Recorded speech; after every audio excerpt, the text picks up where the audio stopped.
40세의 모세가 자기의 손으로 히브리 민족을 구원해 보겠다고 나섰습니다. 그리고 자기의 손으로 한 애굽 사람을 쳐서 살해했지만 그의 구원자로서의 시도는 철저하게 실패로 귀결되고 말았습니다. 결국 그는 도망자 신세가 되었고 애굽의 왕궁을 탈출하여 광야로 달아납니다. 역사가 요세푸스의 기록에 따르면 애굽에 있을 때의 모세는 그 어떤 사람보다 뛰어난 장수였으며 지략가였다고 기록되어 있습니다. 그는 그 왕궁에서 제왕의 교육을 받으며 살았고 애굽 전역에 그 용맹함과 지혜가 소문나 있었던 야생마와 같은 힘으로 자신의 주먹으로 모든 사람들을 때려 눕힐 수 있었던 그런 사람이었습니다. 그리고 이때도 그 자신의 강력한 힘으로 한 애굽 사람을 때려 눕히며 내가 구원자가 되겠다라고 나서 보았지만 그의 이 시도는 철저하게 실패로 돌아갔고 광야로 나아갔으며 그곳 광야에서 40년을 보내게 됩니다.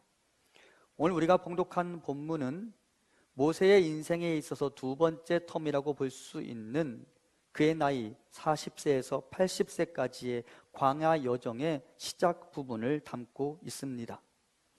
40살까지 그는 애굽에 살다가 애굽에서 도망자 신세가 되어 광야로 나아갔으며 80세가 되어서 더 이상 주먹을 휘두를 수 없는 나이가 되었을 때 그때 비로소 그가 이스라엘의 구원자로 설 수 있게 되었습니다.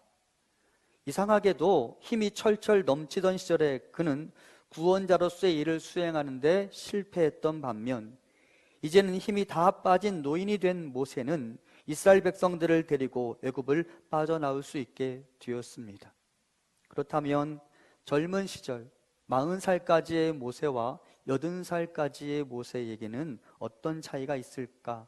어떤 차이가 있기에 그가 처음에 구원자로서 나섰던 일은 실패했던 반면 두 번째 구원자로 나서는 일에 대해서는 성공할 수 있었을까? 오늘은 그 이유를 좀 살펴보려고 합니다. 광야 40년의 모세를 설명할 수 있는 단어가 있습니다. 그가 자신의 아들들에게 붙여준 이름이 그 광야 40년의 모세를 설명하는 단어인데요. 그 이름은 각각 게르솜과 엘리에셀입니다. 게르솜이라는 말은 모세의 첫 번째 아들의 이름으로서 나그네라는 의미를 갖고 혹은 쫓겨나다라는 의미를 갖습니다. 더불어 엘리에셀이라는 것은 모세의 두 번째 아들의 이름이며 하나님은 나의 도움이시다라는 의미를 갖습니다.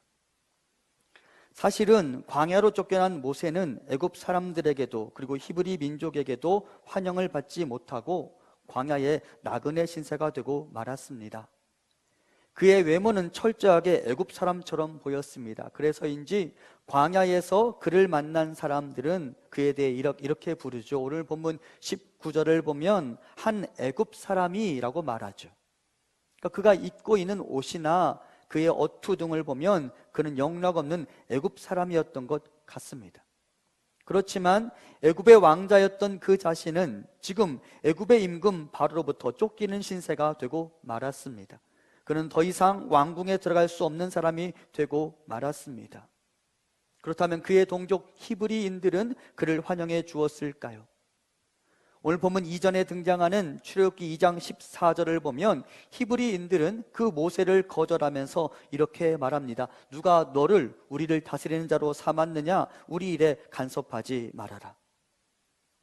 결국 모세는 모두에게 이방인이 되었고 모든 사람들에게 이방인이 되어서 광야의 나그네 신세가 되고 말았습니다. 그리고 그가 첫 번째 아들을 낳게 되었을 때에 그의 아들을 게르솜이라고 불렀습니다. 내가 나그네구나. 그는 광야에서 철저한 실패자가 되고 말았습니다. 애굽에서 받았던 제왕 교육의 결과는 궁극적으로 자신을 신이라고 부르는 사람이 되는 것이었습니다. 그래서 애굽의 임금 바로는 모두 자신을 신이라고 애굽 백성들에게 가르쳤습니다. 하지만 제왕이 될 꿈을 갖고 있던 그 애굽의 또 다른 바로로 교육을 받고 자란 그가 광야에서 혼자서는 생존도 불가능한 무능한 사람이 되고 말았습니다. 그런데 그것이 그에게 양약이 될 줄 누가 알았겠습니까? 광야의 모세, 나그네 신세가 된 모세는 철저한 실패와 함께 나라는 사람이 아무것도 아니라는 사실을 그곳 광야에서 깨닫게 되었습니다. 그리고 그의 인생에 여호와 하나님을 모셔드리게 됩니다. 그리고 하나님만이 나의 힘이라는 사실을 깨닫게 됩니다. 나의 주먹을 휘둘러 문제를 해결할 수 있다고 여겼던 애굽의 그 모세는 사라지고 내가 할 수 있는 일이 없어서 결국 나는 하나님을 의지합니다 라고 고백하는 새로운 모세가 되었습니다. 그리고 시간이 지나 둘째 아들을 낳은 다음에 이렇게 고백합니다. 하나의 이름은 엘리에셀이라. 이는 내 아버지 하나님이 나를 도우사 바로의 칼에서 구원하셨다 함이더라. 바로에게 쫓기는 신세가 되어 목숨을 유지하기도 어려웠는데 하나님이 나를 도우셔서 여기까지 생존하게 하셨고 둘째 아들까지 낳게 되었다. 내 맨 주먹으로는 생존도 보장받을 수 없었는데 게르솜이 되어 여호와 하나님의 손을 의지했더니 그분이 나를 도우셨다. 이것이 모세의 고백이 되었고 이것이 모세의 거듭남이 되어 그가 새로운 인생을 살게 되었습니다. 이렇게 본다면 40세의 모세는 실패하고 80살의 모세는 성공할 수 있었던 이유는 모세가 자기 자신이 나그네임을 깨달았기 때문이다 라고 말할 수 있습니다. 나 혼자의 힘으로는 나는 어디에서도 환영받을 수 없고 나 혼자의 힘으로는 내가 원하는 그 어떤 것도 스스로 이루어낼 수 없는 자임을 깨닫고 나는 전적으로 여호와 하나님을 의지할 수밖에 없는 사람이라는 사실을 깨달은 것에서 그의 인생이 전환점을 맞이한 것입니다. 여러분, 어떤 한 사람이 신에 대한 경외심, 절제, 겸손을 갖지 못하는 이유가 무엇인지 아십니까? 나라는 사람이 게르솜일 수밖에 없다는 자의식이 없기 때문입니다. 나라는 사람이 하나님의 도움이 없으면 살 수 없다는 자의식이 없기 때문입니다. 덧셈을 해볼게요. Jesus 더하기 nothing은 everything이 됩니다. 반면 Jesus 더하기 something은 nothing이 됩니다. 무슨 말이냐?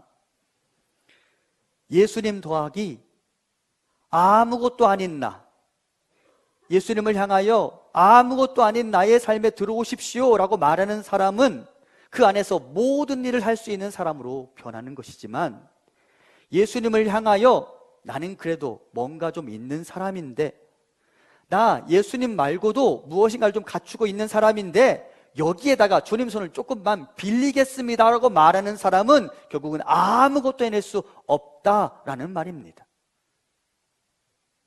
광야에 들어서기 전에 모세는 나는 그래도 뭔가 잘난 것이 있다라고 주장하는 사람이었습니다. 잘난 사람이죠. 잘난 사람이에요. 하지만 그 잘남 때문에 하나님을 100% 수용할 수 없는 거예요. 내가 잘났기 때문에 하나님이 나에게 말하는 것 중 내 기준으로 볼 때 옳지 않은 것은 걷어내고 내 기준으로 볼 때 받아들일 것만 받아들이는 삶을 살았어요. 그랬더니 그에게 남은 건 아무것도 없었죠. 철저한 실패자가 되었죠. 반면 광야에 들어선 다음에 모세는 자기 자신이 게르솜임을 알았어요. 나는 나 혼자서는 광야에서 생존도 할 수 없는 사람이라는 사실을 알았어요. 나는 아무것도 아니라는 사실을 알았어요. 그리고 난 전적으로 여호와 하나님의 은혜가 아니고는 이곳 광야를 통과할 수 없다는 사실을 알게 되었어요. 그리고 여호와 하나님을 내 삶에 초대했죠. 그리고 그가 내게 능력 주시는 자 안에서 모든 일을 할 수 있습니다라고 고백하는 사람이 될 수 있었습니다. 이것이 40살 이전의 모세와 40살 이후의 모세를 구분하는 기준이 되는 거예요. 하나님, 나는 게르솜입니다. 하나님, 나는 하나님의 은혜가 아니고는 살 수 없는 사람입니다 라는 고백, 이것이 전반기의 모세와 인생 중반부의 모세를 구분하는 결정적인 기준인 것입니다. 여러분, 제가 자주 말씀드렸지만 성경에서 처음으로 여호와의 이름을 부른 사람이 있어요. 누구예요? 셋이라는 사람이에요. 셋, 아담의 아들. 이 셋이라는 사람이 형 아벨에 대해서 아벨을 얼굴로 본 적은 없지만 형 아벨의 죽음을 접하게 되면서, 그리고 자신의 아내가 힘겹게 아이를 낳는 것을 보면서 사람의 유한함을 깨달았어요. 그러면서 자기가 낳은 자신의 아들의 이름을 이렇게 지었죠. 에노스, 죽을 수밖에 없는 존재. 인간이란 참으로 무력한 존재이구나라는 사실을 그가 깨닫고 그때부터 그가 여호와의 이름을 부르기 시작했습니다. 하늘을 향하여 도움을 구하기 시작했습니다. 이것이 게르솜이었던 모세의 신앙 고백이죠. 사랑하는 성도 여러분, 우리의 몸에서 힘을 좀 빼셔야 합니다. 맨 주먹을 자랑하지 마십시오. 이거 제가 몇 번 말씀드렸는데 설사 10번만 하면 힘이 쫙 빠진다고. 파리 한 마리도 못 잡아요. 다 할 수 있을 것 같죠. 이 주먹으로 뭔가 다 할 수 있을 것 같죠. 하지만 참으로 무기력하게 짝이 없는 게 내 맨 주먹이에요. 애굽 왕궁에 있을 때 모세는 이것으로 무엇이든 다 할 수 있다고 생각했어요. 내 주먹의 힘이 세다고 생각했어요. 하지만 해보니까 실패했어요. 그리고 광야에 들어서서 자기 자신의 연약함을 깨닫고 내 인생에 하나님이 필요하다는 사실을 깨닫고 엘리에셀, 나를 도우시는 여호와 하나님을 의지하기 시작했고 그의 삶이 바뀌기 시작했습니다. 사랑하는 성도 여러분, 창조주이시며 온 세상의 통치자이시며 바다를 가르시고 사막의 강물을 그리고 길을 내시는 여호와 하나님을 의지하시기 바랍니다. 그가 광야를 버틸 수 있고 그가 광야를 통과할 수 있으며 그가 가나안에 들어가게 될 것입니다. 기억하세요. 나는 게르솜입니다. 나는 나그네입니다. 내 힘으로는 아무것도 할 수 없는 자입니다 라고 주께 고백하시기 바랍니다. 여러분, 제가 제일 좋아하는 성경 구절 마태복음 5장 3절, 심령이 가난한 자는 복이 있나니 천국이 그들의 것이며. 왜 복이 있어요? 가난한 자가 왜 복이 있어요? 심령이 가난하여서 나는 하나님 없으면 안 돼요 라고 말하기 때문에 그 사람이 복이 있는 거예요. 모세의 인생이 왜 바뀌었어요? 자기 자신이 나는 게르솜입니다라고 고백하는 순간 그의 삶이 바뀌게 된 거예요. 우리 모두의 입술의 고백이 그와 같았으면 좋겠습니다. 하나님, 나는 게르솜입니다. 나에게 하나님의 은혜가 필요합니다고 고백하십시오. 그의 삶이 모세의 전환 같은, 모세의 변화 같은 위대한 체인지를 경험하게 될 것입니다. 만일 나 자신이 게르솜임을 인정한다면 그동안 나에게 힘이 된 그것을 배설물로 여기게 됩니다. 그것이 나에게 가장 중요한 것이 아니라고 선포하게 된다는 말입니다. 사도 바울의 고백을 좀 보겠습니다. 빌립보서 3장 7절부터 8절입니다. 그러나 무엇이든지 내게 유익하던 것을 내가 그리스도를 위하여 다 해로 여길 뿐더러 또한 모든 것을 해로 여김은 내 주 그리스도 예수를 아는 지식이 가장 고상하기 때문이라. 내가 그를 위하여 모든 것을 잃어버리고 배설물로 여김은 그리스도를 얻고. 바울은 엄청난 스펙을 자랑하는 사람이었습니다. 지금으로 말하면 서울대에서 가장 유명한 교수 밑에서 박사학위를 준비하던 사람이었습니다. 그리고 그는 그 자랑거리들을 가지고 하나님을 상대하다 보니까 내 힘으로 구원을 이룰 수 있다고 착각하는 삶을 살았습니다. 그런데 그가 내가 가지고 있던 것들을 다 배설물로 여기게 되었습니다. 왜? 내가 아무리 열심히 살아보아도 내 힘으로는 구원을 이룰 수 없다는 사실을 깨달았기 때문입니다. 그리고 내가 가지고 있던 것을 중히 여기는 그것을 포기하고 그것들을 내려놓기 시작하니까 하나님이 보이기 시작했고 나는 하나님의 힘으로 이 어려움을 통과해낼 수 있다라고 그가 믿고 고백하게 되었습니다. 내가 나를 자랑한다 해도 여호와 하나님 앞에서 나는 한낱 미물에 불과하다는 사실을 알게 되면서 내가 그동안 의지하고 붙잡고 자랑하는 것들을 그가 내려놓게 되었습니다. 그리고 내가 나의 스펙을 자랑하며 나 자신의 힘을 의지하며 살아가는 것보다 여호와 하나님의 지혜와 능력을 의지하며 살아갈 때 그의 삶이 오히려 더 행복해질 수 있다는 사실을 그가 깨닫게 되었습니다. 그리고 그는 더 이상 자기의 스펙을 자랑하지 않으며 자기의 스펙을 자신의 무기로 휘두르지 않게 되었습니다. 그에게는 오직 예수 그리스도를 아는 지식이 가장 고상한 것이라는 고백만 남게 되었습니다. 그런데 여러분, 그것 아십니까? 그렇게 나 자신의 무기를 내려놓고 나 자신의 자랑거리들을 배설물로 여기는 순간 여호와 하나님이 나의 무기가 됨과 동시에 내가 내려놓았던 것들이 다시 나의 무기가 되기 시작합니다. 여호와 하나님을 나의 무기로 삼기 이전에 그것들은 나를 행복하게 만들어주지 못했지만 여호와 하나님을 나의 무기로 삼고 기존에 내가 애지중지하던 그것들을 배설물로 여기기 시작하자 오히려 그것들이 나에게 더할 나위 없는 또 다른 무기가 되기 시작했습니다. 바울은 그것을 경험했습니다.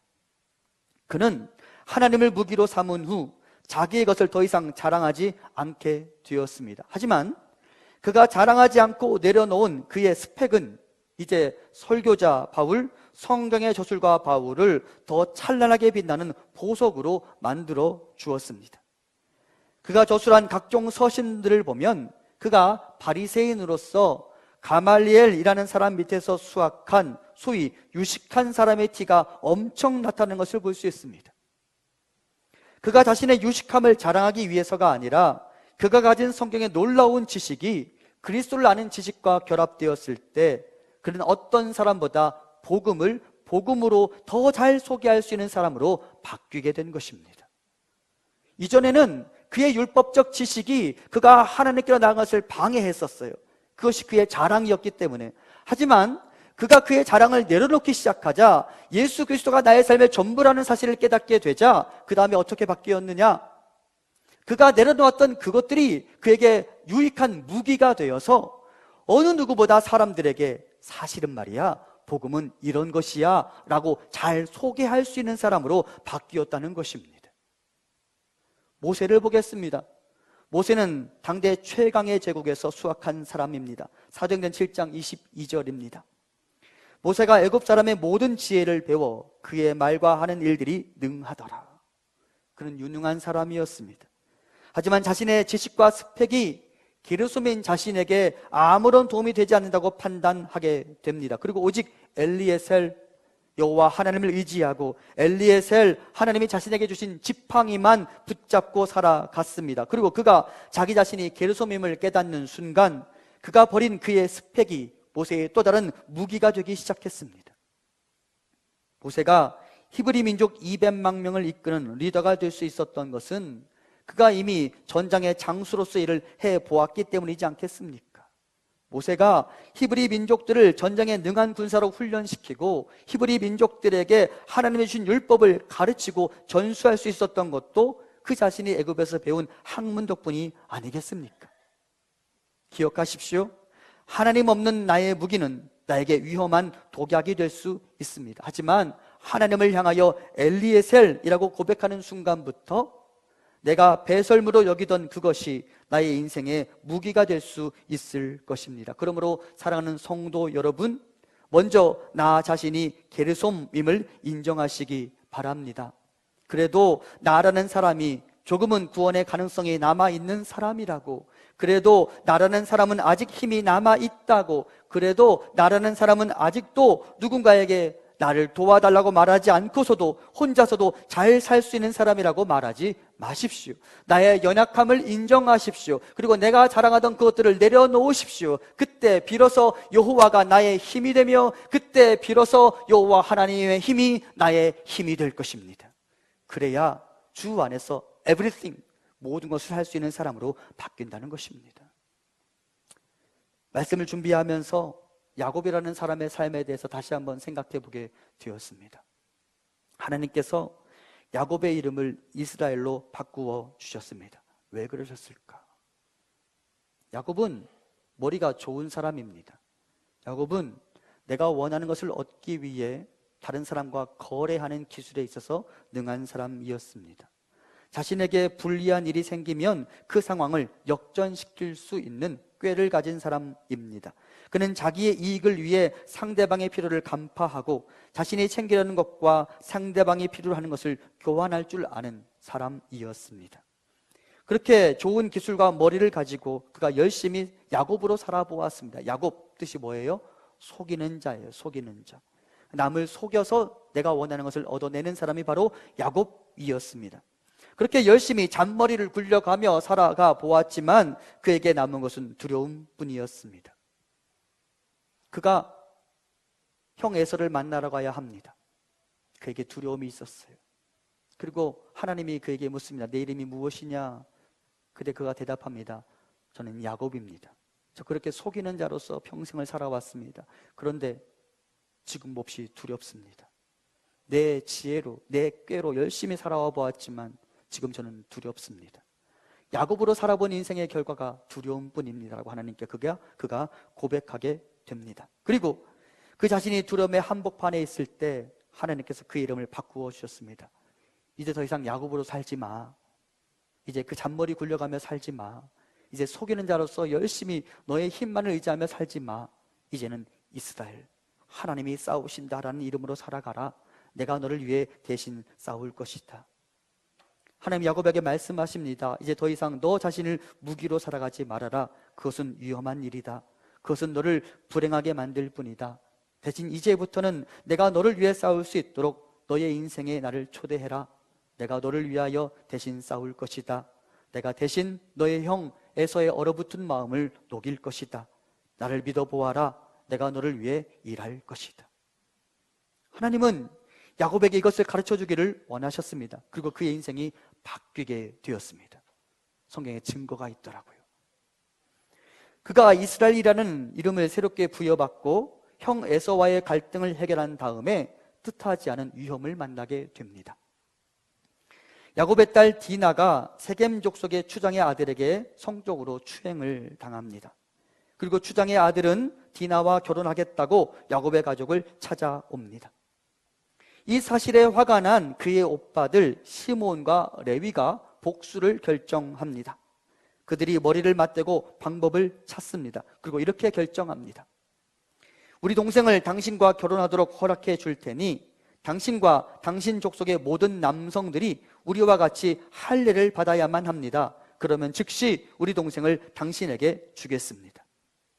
그리고 세겜의 모든 남성들이 할례를 받았습니다. 할례, 포경수술이에요. 근데 여러분, 지금처럼 마취 기술이 좋은 것도 아니고 수술 환경이 좋은 것도 아닌데 당시의 남성들이 할례를 받는다, 포경수술을 받는다.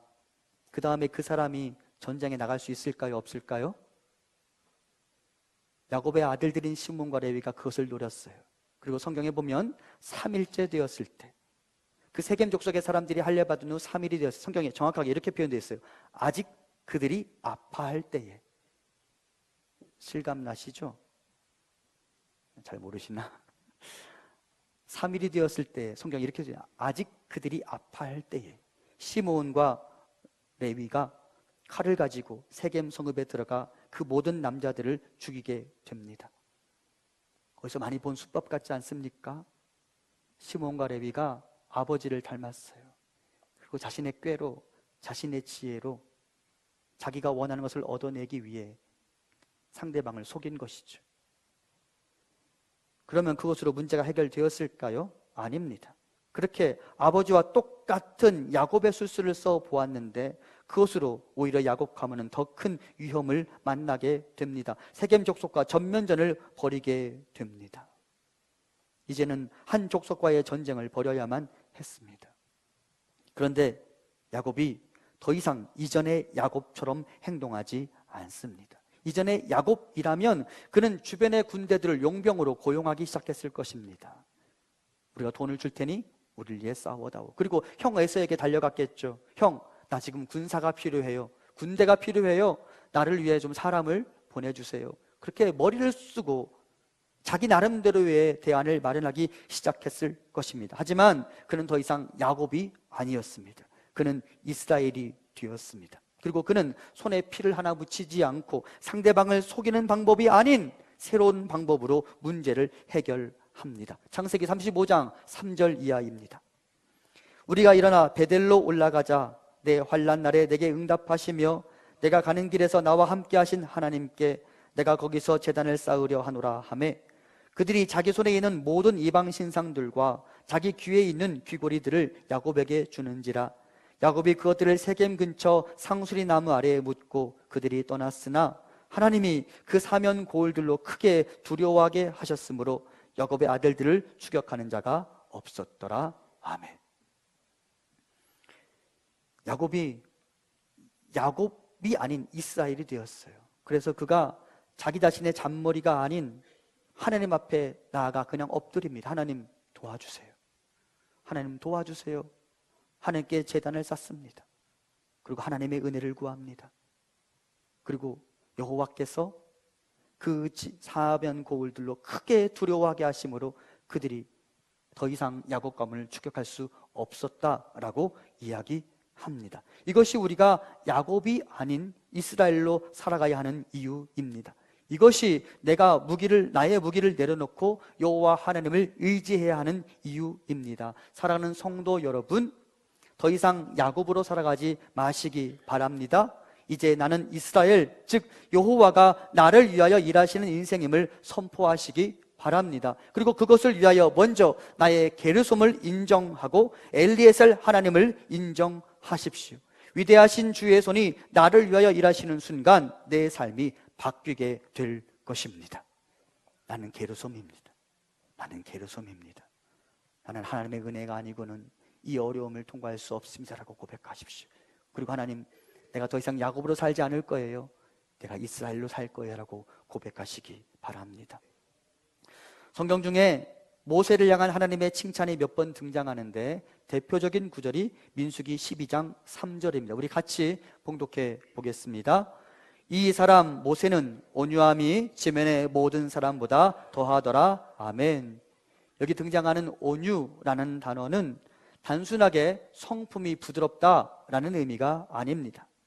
온유라는 말은 언어적으로 길들여진 야생마라는 의미를 갖습니다.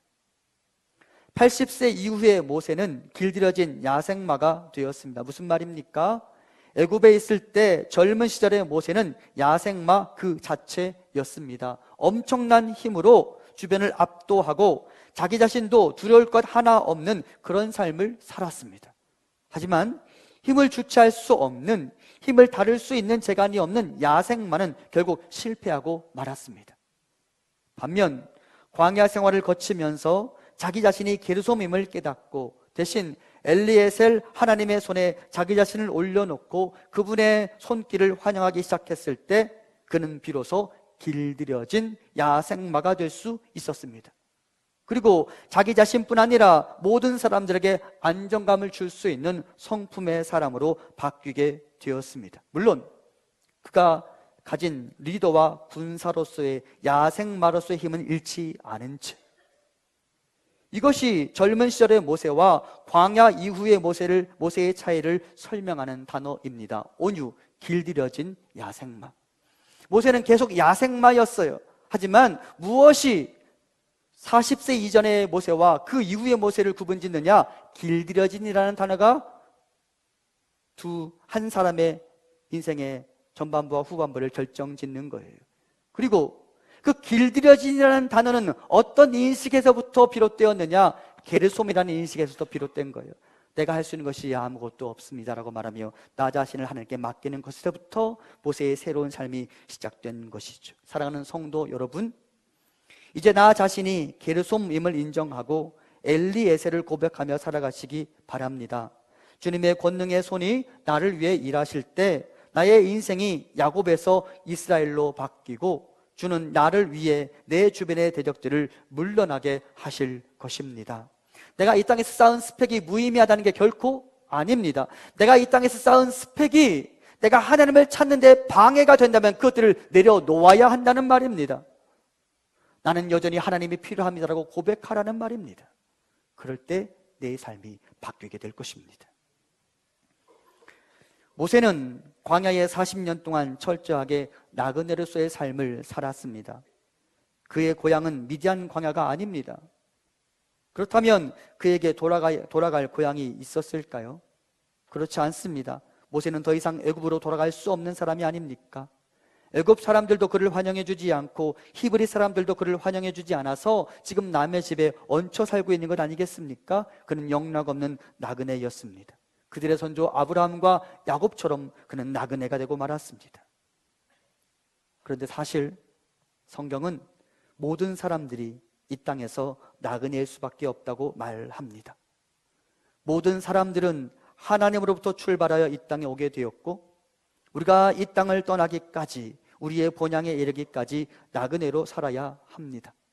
여러분의 본향은 어디입니까? 여러분의 고향은 어디입니까? 여러분의 고향은 광주가 아니고 여러분의 고향은 부산이 아니고 여러분의 고향은 제주도가 아닙니다. 여러분의 고향은 하나님 나라입니다.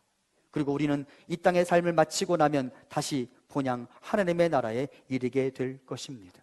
그런데 우리가 여기가 우리의 삶의 최종 목적지인 것처럼 살아갑니다. 이곳 너머의 삶을 부인하며 살아갑니다. 그리고 이곳에서의 삶을 위해 나의 모든 것을 투자합니다. 하지만 성도의 본향이 애굽이 되는 순간 그는 애굽의 법칙에 순종하게 되고 타협하게 됩니다.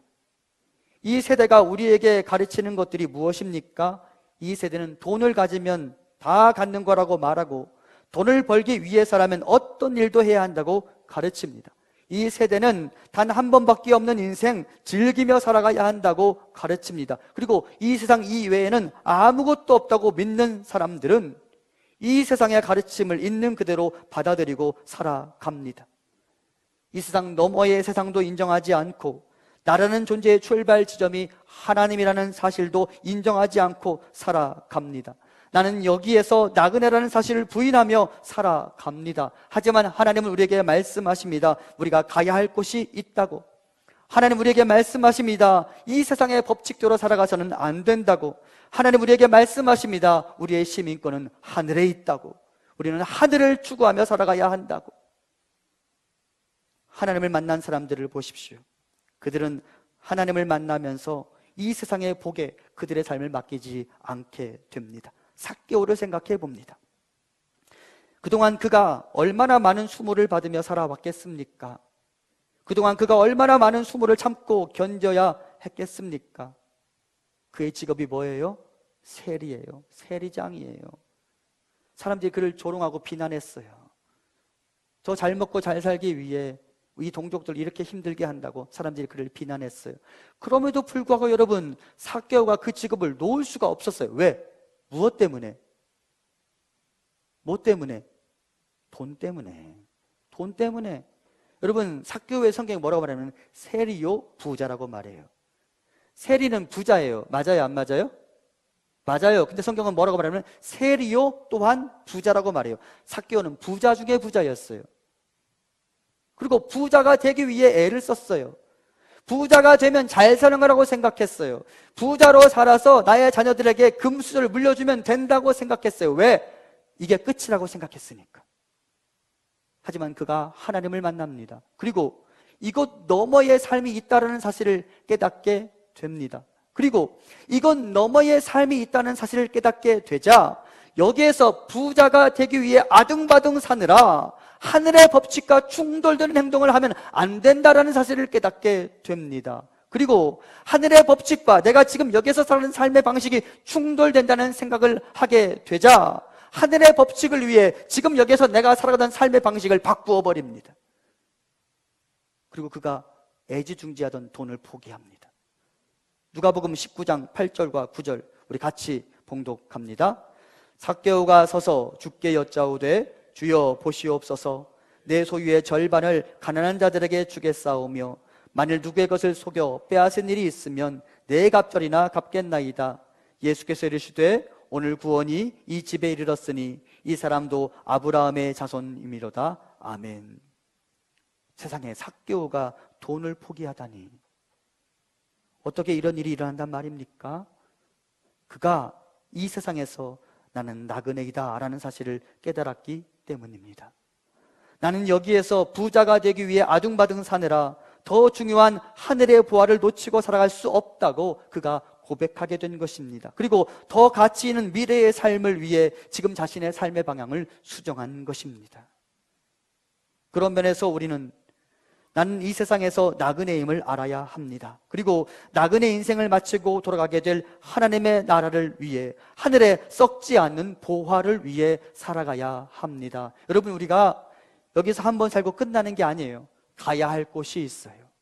그리고 우리는 가야 할 곳, 가게 될 곳을 위해 지금 여기에서 내 삶을 투자하는 인생이 되어야 합니다. 여기가 끝이라면 마음대로 살아도 됩니다. 여기가 끝이라면 그냥 이 세대 사람들이 살아가는 방식대로 그대로 살아도 됩니다. 하지만 하나님 우리에게 말씀하신다. 여기가 끝이 아니라고.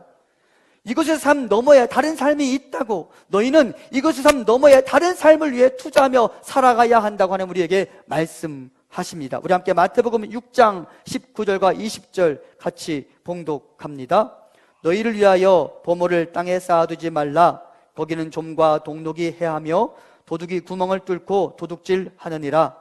오직 너희를 위하여 보물을 하늘에 쌓아두라. 거기는 좀이나 동록이 해하지 않으며 도둑이 구멍을 뚫지도 못하고 도둑질도 못하느니라. 아멘. 하나님 우리에게 말씀하십니다. 이곳 넘어서의 삶, 나그네 인생을 살다가 돌아가게 될 그 나라의 복과 그 나라의 상급을 위해 너의 인생을 여기에서 현명하게 결정하고 현명하게 투자해야 한다라고 하나님 말씀하십니다. 여러분, 우리가 나그네입니다. 아멘. 우리가 돌아가야 할 곳이 있다는 것 아시죠? 이곳 넘어서의 삶이 있다는 것 아시죠? 그곳을 위하여 투자하며 살아가야 한다는 말이에요. 그러면 어떻게 살아야 할까? 나 자신을 어떻게 가꾸어야 할까? 무엇으로 나를 단장해야 할까? 디모데전서 2장 9절과 10절입니다. 또 이와 같이 여자들도 단정하게 옷을 입으며 소박함과 정절로서 자기를 단장하고 따은 머리와 금이나 진주나 값진 옷으로 하지 말고 오직 선행으로 하기를 원하노라. 이것이 하나님을 경외한다 하는 자들에게 마땅한 것이니라. 자신을 따은 머리와 금이나 진주나 값진 옷으로 단장하지 말라고 말합니다. 소박함과 정절로서 선행으로 너 자신을 단장하라고 말합니다. 그것이 참된 아름다움이라고 말합니다. 그것이 나 자신을 가꿀 수 있는 가장 좋은 비결이라고 말합니다. 그것이 하늘의 보화를 쌓는 삶이라고 말합니다. 베드로전서 3장 3절부터 5절까지 제가 봉독합니다. 너희의 단장은 머리를 꾸미고 금을 차고 아름다운 옷을 입는 외모로 하지 말고 너희 마음에 숨은 사람을 온유하고 안정한 심령에 썩지 아니할 것으로 하라. 이는 하나님 앞에 값진 것이니라. 전에 하나님께 소망을 두었던 거룩한 부녀들도 이와 같이 자기 남편에게 순종함으로 자기를 단장하였나니. 머리를 꾸미고 금을 차고 아름다운 옷을 입는 것으로, 너의 외모를 가꾸는 것으로 너 자신을 단장하지 말아라. 온유함과 사랑의 마음으로 너 자신을 가꾸어야 한다라고 하나님 우리에게 말씀하십니다. 이 세대가 아무리 우리에게 이것이 중요하다고 말한다 할지라도, 이 세대가 아무리 우리에게 돈이 중요하다고 말한다 할지라도, 이 세대가 아무리 우리에게 소위 말하는 그 쾌락, 그것이 중요하다고 말한다 할지라도 이 세상 너머에서의 삶이 있다는 사실을 깨닫고 이 세상 너머에서의 삶을 주관하시는 하나님께서 우리에게 요구하시는 것을 따라 우리 자신을 단장해 나가는 우리가 되기를 소망합니다. 여러분, 우리는 나그네입니다. 나그네입니다. 우리에게는 돌아가야 할 본향이 있습니다. 하나님은 그곳에서의 우리의 삶을 셈하고 계십니다. 하나님, 우리가 지상에서 어디에 무엇을 투자하며 살아가고 있는지 철저하게 셈하고 계십니다. 그 하나님 계신 이곳 너머의 삶을 바라보며 나는 게르솜입니다 라고 인정하고, 그래서 나는 하나님이 필요합니다 라고 인정하며 살아가는 우리가 되기를 소망합니다. 그리고 나는 나그네입니다는 사실을 깨닫고 이곳에서의 삶이 전부가 아니라는 사실을 깨닫고 이곳 너머의 삶을 향해 나아가는 우리 모든 성도님들 되시기를 간절히 소망합니다.